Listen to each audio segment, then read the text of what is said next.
Good morning, students. I hope you all are well.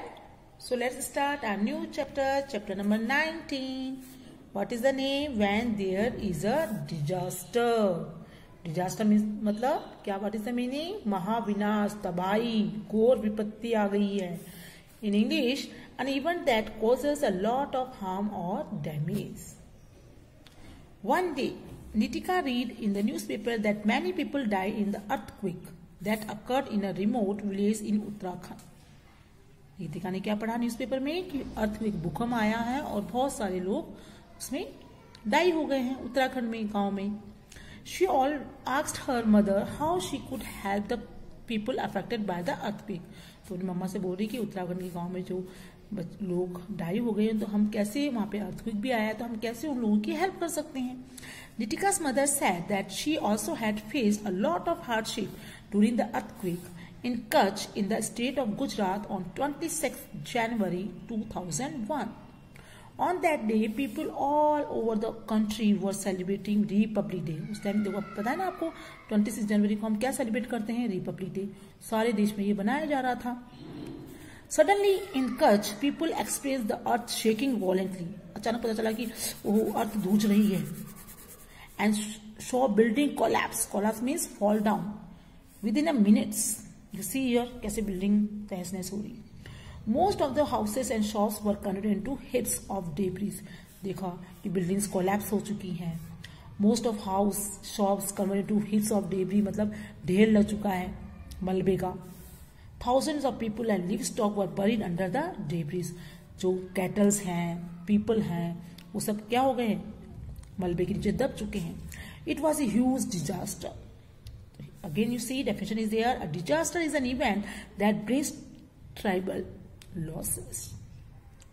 जब भी disaster आता है तो बहुत सारे चीजों का नुकसान हो जाता है. You see the reason. Natural calamity. Natural means प्राकृतिक, calamity means कठोर विपत्ति. Natural calamity are calamities caused by nature. ऐसी calamity जो नेचर के द्वारा आती है. They include disasters such as earthquakes, floods, landslides, cyclones, volcanic eruption. These all are the example of natural calamity. Some calamities are predictable, बहुत खतरनाक होती हैं. For example, hurricane, तूफान आया था.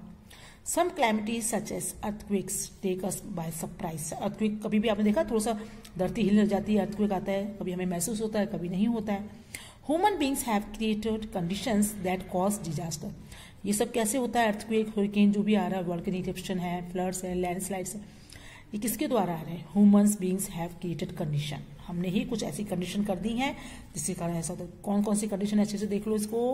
Underline. Deforestation, cutting of forest, destruction of mountains, हम mountains को disturb कर रहे हैं, कट कर रहे हैं. Excessive use of natural resources भी जो भी हमें मिलता है प्राकृतिक रूप में उनका ज्यादा ही यूज कर रहे हैं. Have led to the disaster like landslides and floods. इसके कारण बाढ़ आ रही है, पहाड़ कट के नीचे गिर रहे हैं. This are the reason. It is always good for us to know about the different kinds of calamities so that we can be prepared. तो हमें बहुत सारी calamities का पता होना चाहिए जिससे हम उसके बारे में prepare रहेंगे.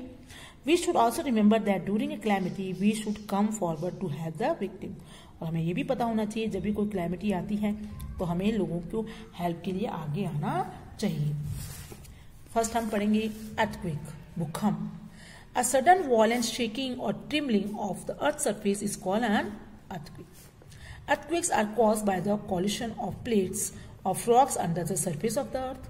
Earthquakes of great intensity cause a lot of damage to life and property. देखो earthquake आते तो सब कुछ छूट जाती है. अब intensity कितनी मात्रा में आया earthquake? The place where the earthquake begins below the earth's surface is called the hypocenter. ये देखो दिखा रखा है यहाँ पर जहाँ पे भूतना स्टार्ट होता है ना धरती के अंदर, उसे hypocenter बोलते हैं. And the location above the hypocenter on the surface of the earth is called epicenter, जो हमें महसूस होता है. The shaking of the surface of the earth is felt due to the waves that occur by the sudden release of energy stored in the earth crust. Stronger the waves, more intensity of earthquake. Lighter the waves, less intensity. The intensity मतलब मात्रा कितनी होती है, तीव्रता कितनी है, कितनी तेजी से आ रहा है.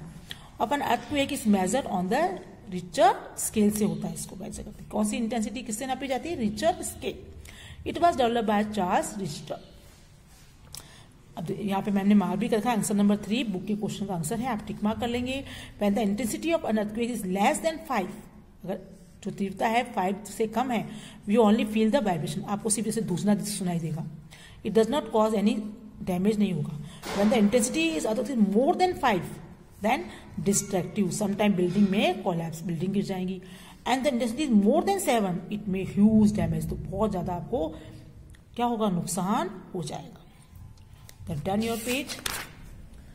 अर्थक्वेक सेफ्टी, तो हमें सेफ्टी कैसे रखनी है, हम क्या करेंगे जब अर्थक्वेक होगा, देखो यहाँ पिक्चर भी शो कर रखा है। If you are in bed, अगर बेड में है तो hold on and stay there protecting your head with a pillow. If you are near a desk, अगर डेस्क में है, स्कूल में है, hide under the desk, desk के नीचे छुप जाइए। Stay indoors until the shaking of the earth stop, आप अगर अंदर फंसे हुए तो अंदर ही रहिए जब तक वो शेकिंग खत्म नहीं हो जाता। If you are outdoor move away from the building, अगर बाहर है तो बिल्डिंग से दूर चले जाइए, trees, power lines. And this is the, मैंने एरो भी किया है, this is answer of if there occur a disaster like an earthquake what should we do, अगर अर्थक्वेक आता है तो आप कैसे हेल्प और आप क्या करेंगे, this is the answer of this. Okay, and this is are the MCQs। The earthquake in Gujarat state occurred on which date, क्या बताया था मैंने, 26 जनवरी 2001। An earthquake arises from the hypocenter. So today we stop here. Read the chapter. Bye bye.